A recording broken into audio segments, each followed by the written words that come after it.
So I go through and I check all the electrical outlets to make sure that they're all wired properly and everything.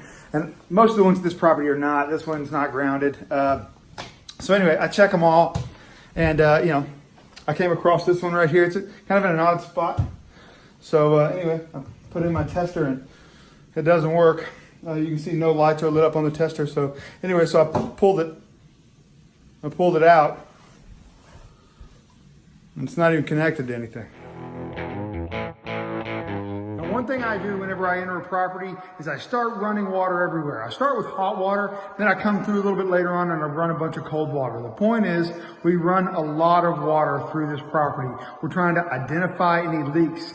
This particular house, since this is a new construction house, of course we do this on older homes too, and considering the freeze we had pretty recently, of course, you want to run a lot of water through and see if anything leaks. But this was new construction. It's made with pipes that likely didn't break during the freeze. However, things still happen, right? So let's run a whole lot of water through this house and see what we find.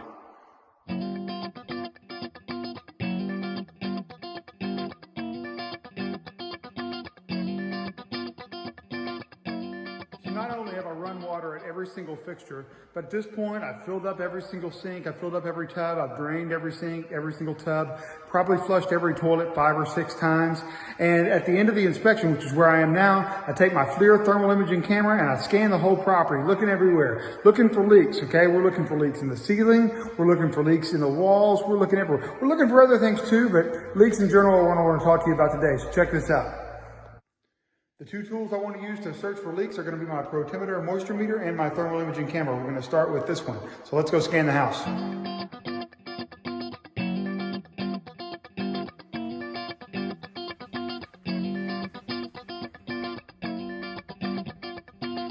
might have noticed from the video that right about this area, it seemed like there might have been a little bit of moisture. Coincidentally, on the other side of this wall is a toilet. I'm going to go in a little closer with this moisture meter and see what it shows me. Let's go.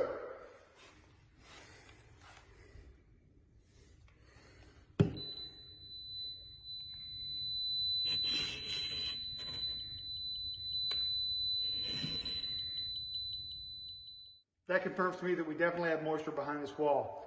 I'm not exactly sure what it is, but what I suspect it is when they were putting up drywall, they might have nicked a plumbing pipe. These people probably didn't get, or at least they didn't for me, they didn't get a pre-drywall inspection. These are things we look for to make sure these plumbing pipes are properly protected in the right places or protected by nail shields so that this kind of thing doesn't happen.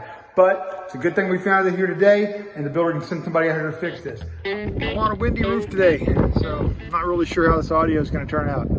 Cross my fingers and hoping for the best. So I get on probably 97% of the roofs or the homes I inspect. I get on the roof. I actually walk on the roof.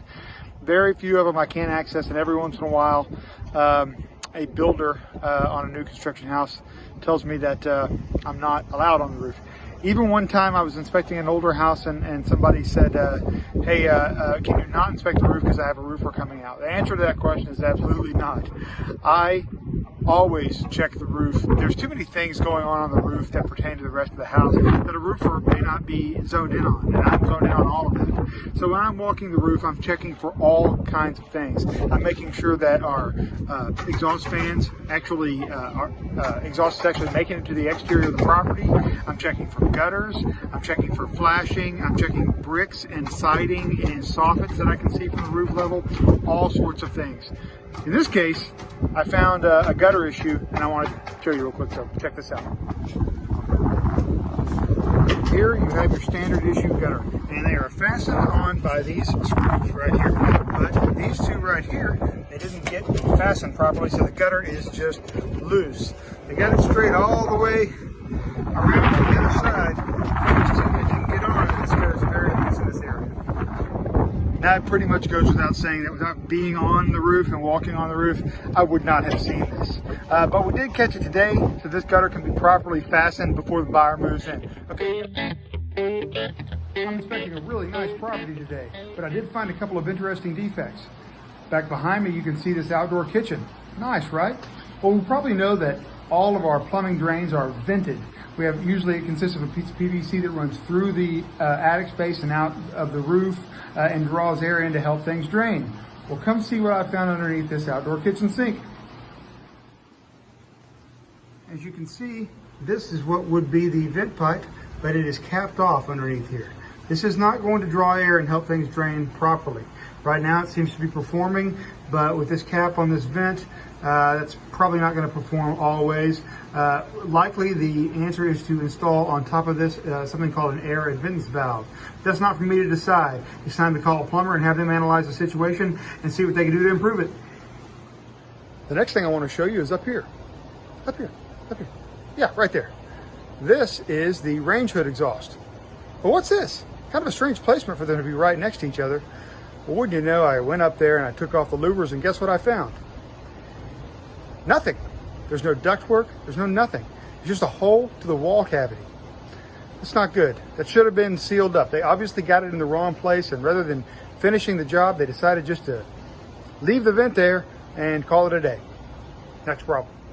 When they're pouring your foundation, oftentimes they get plumbing pipes really close to the outer edge of the grade beam.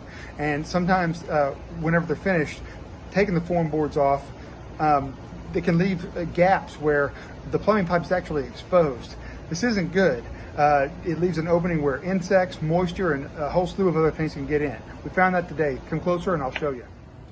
Okay, so if you look closely right here, you can see that we have a little hole in the foundation, and when I flash my light on there, you can actually see the plumbing pipe. It's not sleeved, and it's just exposed right here. There's an awfully big hole where things can get in the house. It's highly suggested to have that hole sealed up so that we can keep things we don't want in our house out. Today, we're looking at some electrical boxes. We got a main panel and a sub panel. We got a little issue going on in each of them, so come with me and take a look. So the first issue I want to talk to you about today is inside this main panel. Now, this box is made by Square D, and we really like to see the brand name on the breakers be the same as the manufacturer of the panel. So all these breakers should be Square D, but look at this one real quick. The homeowner has installed a whole house surge protector, which is great, but the breaker that they have for it is made by Eaton. And as you can see, it just doesn't quite fit in the box the same way as the Square Ds do. If this was a Square D breaker, it would fit in here perfectly and we wouldn't have those issues. Okay, so I've opened up the sub panel so we can have a closer look. Now, I'm not going to go into too much of this in this video, but ground wires and neutral wires, they're okay to be combined inside of a main panel, but in a sub panel, they have to be separated. Come in for a closer look and let me show you what I'm talking about. Inside this sub panel, we have predominantly AFCI and GFCI breakers, aside from this one here, and you can tell that it's got the black hot wire going to it and then the neutral wire tied into the bus bar. All the rest of these being AFCI and GFCI, their neutral wires are attached to the breaker itself, and which attaches to the neutral bus bar back here, and the same one over here. Over here back behind all this, you can see the bare copper wires going to the grounding bus bar, and all we've got back there are bare copper wires, so that's good. We have another grounding bus bar over here, but the issue is that this this GFCI breaker has this pigtail neutral wire, and it is attached to the grounding bus bar. So you have all these bare copper wires and the ground wire coming in, and then you have a neutral wire that is attached to the grounding bus bar. This should be attached to the neutral bus bar. All right, folks, that's just a couple of things I found inside these breaker boxes today. I got a lot of house to inspect, so I'm gonna get back after it.